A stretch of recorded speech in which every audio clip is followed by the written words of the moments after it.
guys, our Northland video series continue, and today we have arrived to Whangārei. That is the largest city in Northland and there is so much to explore around. We're now going to show you everything. Whangārei is known for many scenic routes, beautiful walkways, great cafes, but there is one attraction that definitely stands out, and if you only have one day for this city, I would totally recommend to go diving or snorkeling at Poor Nights. Poor Nights are the islands 50 kilometers away from the shore, and they were rated as top 10 diving places in the world by Jacques Cousteau. There are quite a few companies in Tutukaka, a town that is the nearest port to Poor Nights, that provide you with diving or snorkeling tours there. We have chosen Dive Tutukaka. They have two different options. For divers, the tour that leaves at 8 AM and they spend a whole day exploring the islands. Or for leisure tourists like ourselves, it's like a family fun cruise that includes snorkeling, paddleboarding, kayaking, amazing lunch, beautiful views, tour around the islands, everything you need and totally no pressure. It is called Perfect Day Cruise. The price per person is around $200, but if you prefer diving, by the way, it's around $300.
So we are back from the water, and to be honest, I'm so impressed. I'm all shaking and I don't know whether it's because I'm cold because we were in the water for like, I don't know, maybe an hour, or it's just the emotions, the adrenaline of what we saw. We were snorkeling in Maldives before that, and you know what that is, and the underwater life there is incredible, but this, I can't compare it to anything I saw before because so many colorful fishes in one place and those colorful corals or seaweeds. I'm the worst person to describe the underwater life, just trust me, it was so amazing, worth every single penny. And the best part is that fishes, they're not only like small fishes that you sometimes see by the shore when just going swimming, but some giant, really giant fishes.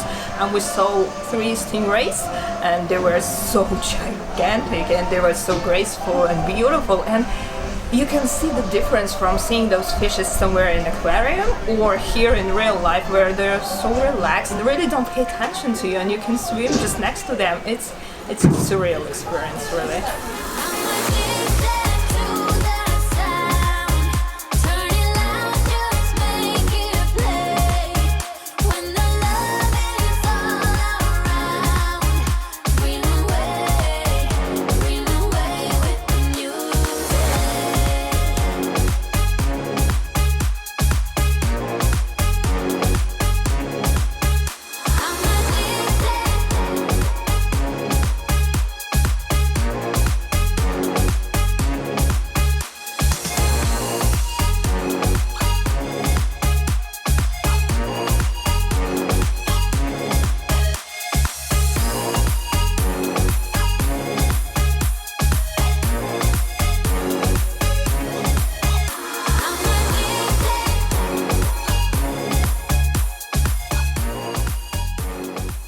One of the interesting local sites is called Kiwi North. It is a place that unites so many stuff under one roof. the most well-known feature they have here is kiwi birds. So you can come here, you can see them feeding, you can see them in their native environment, and it's just an amazing place to watch those birds. But also you can learn so much more about history of New Zealand, about the native flora and fauna, and you can also walk around the beautiful territory with a lot of historic buildings around. Such an interesting place to come.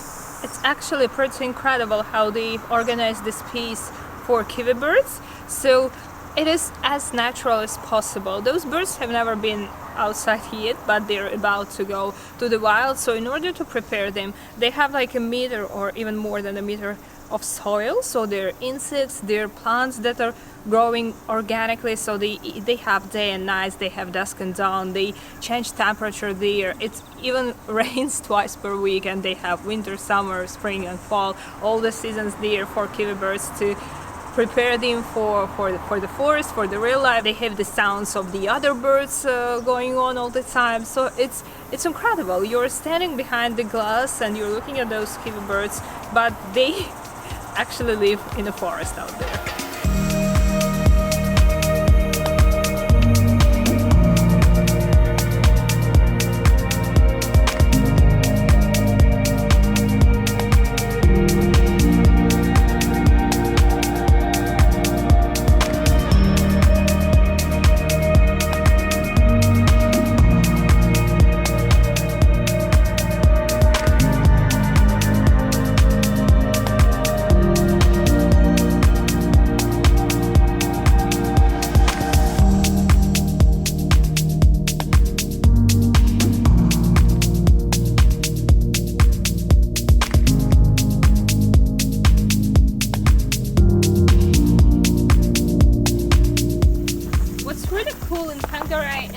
There are lots of short walks that are sort of connected with each other, so if you feel like walking today, you can start from the town basin and walk up to 12 kilometers, I think, one way.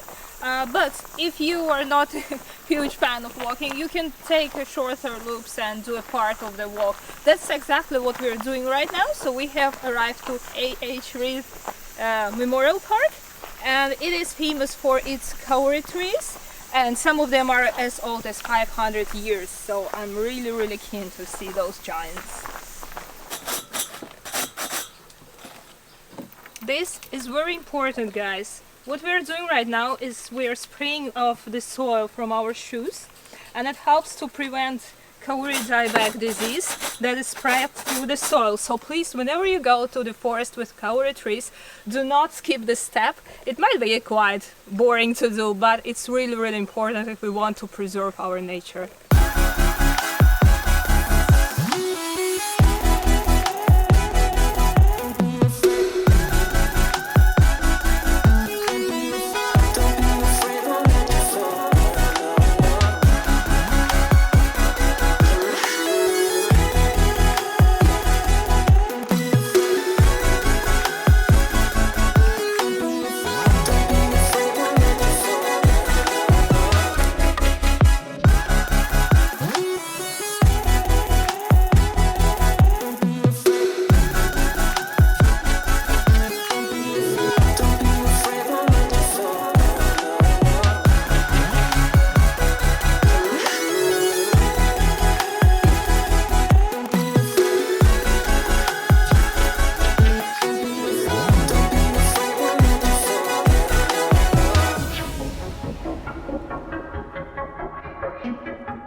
afraid, won't let you fall, girl.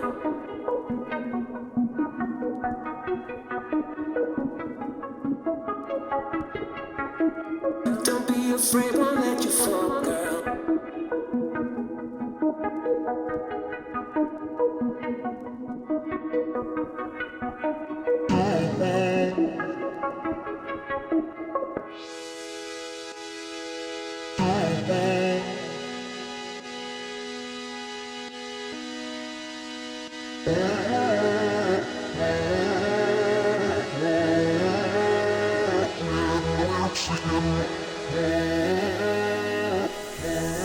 Tāne Mahuta is the oldest and the biggest kauri tree in New Zealand. It's approximately 2,000 years old, and we have seen so far trees that were like 500 to 800 years old, and they were enormous.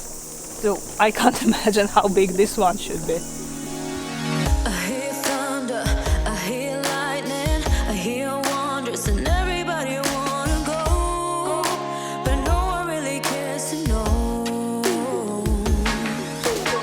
I see marvels, I see titans, and some troubles that everybody has to face, that no one really can erase, and they hide away.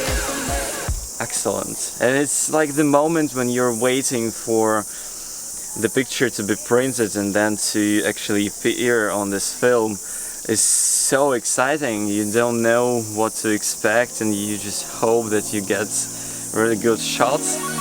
When you worry, I worry, it's no hurry, 'cause we got all the time we need.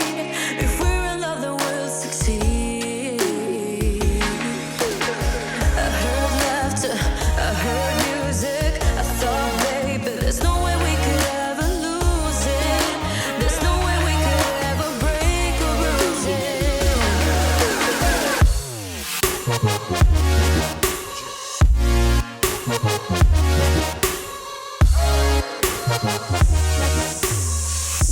Today we're once again following one of those amazing maps Northland gave us. You can actually download them on the official website of Northland as well, because it's so interesting. There's so much more to explore in each region of Northland than we all know, like except for the famous sites. And this map, after visiting Tāne Mahuta, brought us to Trounson Kauri Park. There is a short 40-minute slope track through the forest, and you can see how emerald green it is and how amazingly magical it is. And there are also a lot of kauri trees around, so it's always cool to watch them.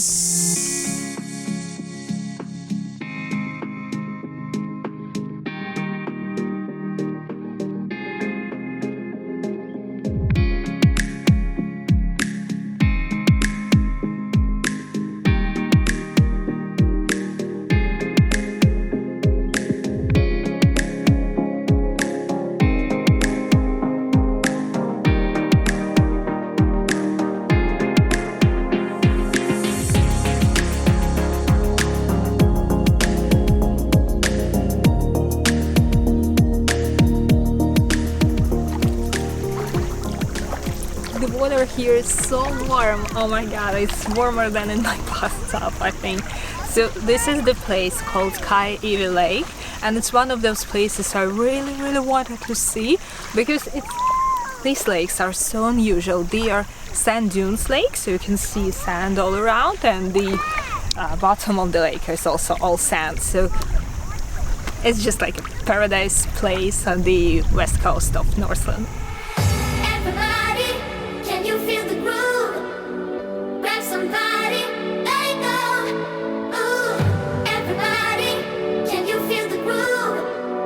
Grab somebody, let it go. Ooh, everybody, grab somebody. Everybody, grab somebody.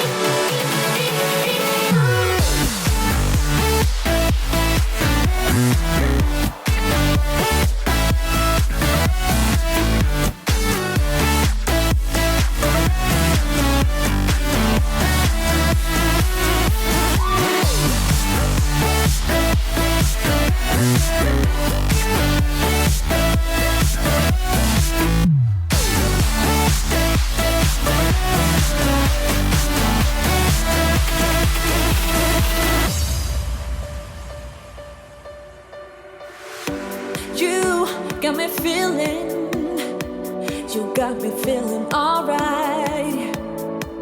Whenever I'm around you, baby, you make me feel so alive. We're literally in the middle of nowhere now. We're in a small town called Pahi, and only about 250 people live here.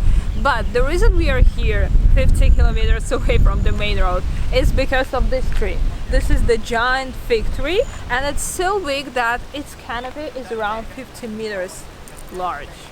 So we've spent a couple of beautiful days here in Whangārei. It's so amazing how all those different attractions are packed in this beautiful little region. So this is the end of our Northland videos. This was the last video from this series. If you missed some of our previous videos, Matakana or Kauri or Bay of Islands and up north, click on those links. And we hope you guys enjoyed being with us on this amazing road trip. Thank you so much for watching, and we hope to see you soon again. Bye bye!